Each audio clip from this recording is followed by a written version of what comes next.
When I married Daniel, I truly believed I had found my happily ever after. He was everything I thought I wanted in a partner, charming, ambitious, and endlessly supportive. At least, that's how he appeared in the beginning. We met at a charity event in the city, and he swept me off my feet with his confidence and charisma.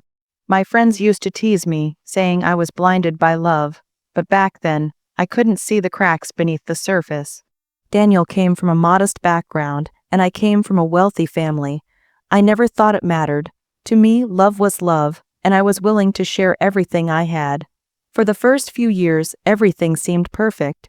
We traveled, we built memories, and he always praised me for being strong, independent, and successful. I thought we were a team, but slowly, things started to change. Daniel began making little comments, subtle at first.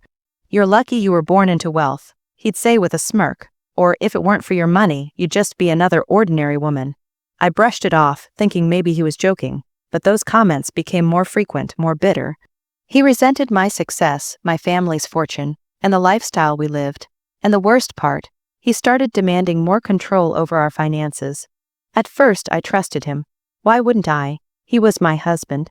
But soon, I noticed large withdrawals from our accounts, unexplained investments, and sudden expenses I never approved. One evening, I confronted him about it. "Daniel, where is this money going? Why are you moving funds without telling me?" His eyes narrowed, and his charming mask slipped. "It's my money too, isn't it? Or do you think you own everything just because you were born rich?" That night, for the first time, I saw the man I had married in a new light, and it terrified me. The story builds from here toward the divorce hearing and envelope reveal. After that night, my marriage to Daniel became a battlefield. Every conversation turned into an argument. Every silence felt heavier than words. I began to realize that the man I thought loved me was only after one thing: my money. I tried to fix things. I tried counseling, long talks, even moments of compromise, but nothing worked. Daniel didn't want love, he wanted power. And when he realized he couldn't control me, he decided to destroy me. One morning, a thick envelope arrived at my doorstep. It was from Daniel's lawyer. Inside, I found divorce papers. My hands trembled as I read the accusations. Claims that I had been unfaithful, that I was mentally unstable, that I didn't deserve half of what I owned. And then came the biggest blow. Daniel was demanding 50% of my fortune. I sat on the couch in shock, the papers scattered around me. He didn't just want to leave me. He wanted to take everything I had worked for, everything my parents had built, everything my family had left behind.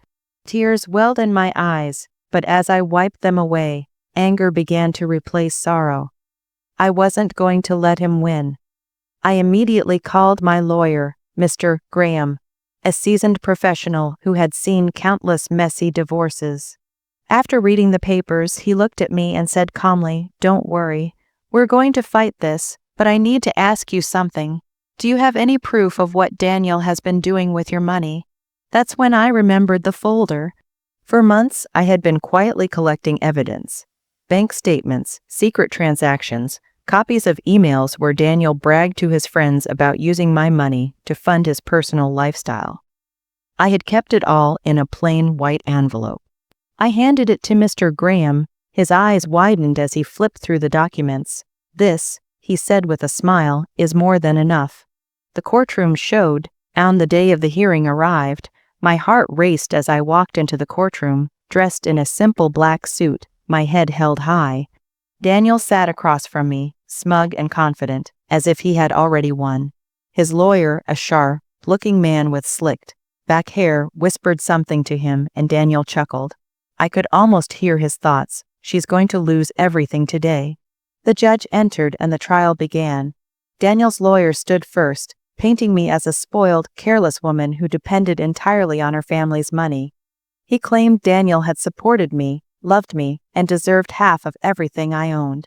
I clenched my fists under the table, holding back my anger. Then it was our turn. My lawyer stood tall and calm. "Your Honor," he said, "before we proceed further, I have here an envelope containing critical evidence."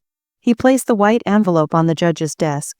Daniel frowned, shifting in his seat. The judge opened it and began to read. His eyebrows raised, then furrowed, and then he laughed. The entire courtroom turned to look at him in shock. Judges rarely laugh, but he couldn't help it. The evidence was damning. and ridiculous. Inside were copies of Daniel's emails where he had written things like, "Finally, I'll get my hands on her fortune.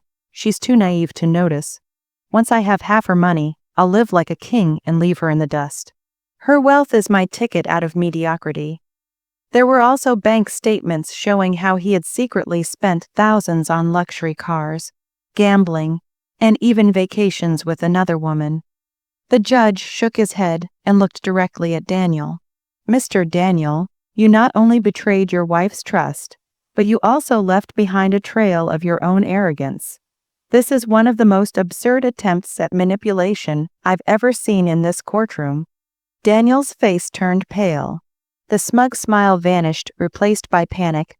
I sat silently, my heart pounding, but inside I felt victorious. For the first time in months, I felt strong again. The silence in the courtroom was deafening after the judge read Daniel's own words out loud. Some people in the gallery covered their mouths to hide their laughter. Others shook their heads in disbelief. Daniel shifted nervously in his chair, his eyes darting back and forth, as if searching for a way out. His lawyer cleared his throat and tried to regain control. "Your Honor, these emails, they could be taken out of context." But the judge wasn't buying it out of context. He repeated with raised eyebrows. "Mr. Daniel literally wrote, 'Once I have half her money, I'll live like a king and leave her in the dust.' Tell me, what context would make this acceptable?" The courtroom chuckled, and Daniel's lawyer fell silent. "My lawyer, Mr. Graham, seized the moment. 'Your Honor, this isn't just about money. It's about betrayal, manipulation, and exploitation. My client trusted her husband, and he turned her love into a business transaction. He does not deserve a penny from her fortune.'" The judge leaned back in his chair, folding his hands. "I agree." Daniel's face went red. "What?" he shouted, standing abruptly. "This isn't fair. I gave her the best years of my life. I deserve half of everything she has." The judge slammed his gavel. Bang. "Sit down, Mr. Daniel. You do not raise your voice in my courtroom." The room fell silent again. Daniel sat, fuming, his fists clenched. The judge continued, "From the evidence presented, it is clear that Mr. Daniel not only misused joint finances, but also intended to defraud his wife of her rightful inheritance. This court will not reward deceit." I held my breath as the judge delivered his decision. "The ruling in light of the evidence, I hereby rule that Mr. Daniel is entitled to nothing from his wife's fortune. Furthermore, he is ordered to repay the funds he misappropriated during their marriage." Gasps echoed through the courtroom. Daniel's jaw dropped. He looked like he had just been struck by lightning. The judge wasn't finished. "Additionally, Mr. Daniel will cover all legal fees incurred by his wife during these proceedings. This court will not allow manipulation and greed to triumph over honesty." It felt like the entire weight of the world had lifted off my shoulders. For months, I had lived under the shadow of Daniel's betrayal, but in that moment, justice was mine. Daniel, on the other hand, slumped into his chair like a defeated man. The confidence, the arrogance, the smugness, it all evaporated. The aftermath in court as the judge dismissed the case, I stood tall, gathering my papers. Daniel tried one last attempt to intimidate me. "You think you've won?" he hissed under his breath. "You'll regret this. You'll always be alone." I looked him straight in the eyes and replied softly, "I'd rather be alone than with someone who only ever saw me as a bank account." He flinched as if my words were sharper than any blade. Walking out of that courtroom, I felt like I had finally taken back my life. The whispers of the crowd followed me, some admiring my strength, others pitying Daniel's downfall. Outside, the sun was shining. I breathed deeply, savoring the moment of freedom. Daniel's fall from grace, but the story didn't end there. The ruling spread quickly through our social circles. Daniel had always loved flaunting his success, pretending to be the perfect husband, the self-made man. But now everyone knew the truth. Friends distanced themselves, business partners cut ties. Even his own family expressed disappointment in him. He became a laughingstock, the man who tried to steal from his wife and ended up with nothing. Meanwhile, I regained not only my wealth but my dignity. For the first time in years, I felt empowered.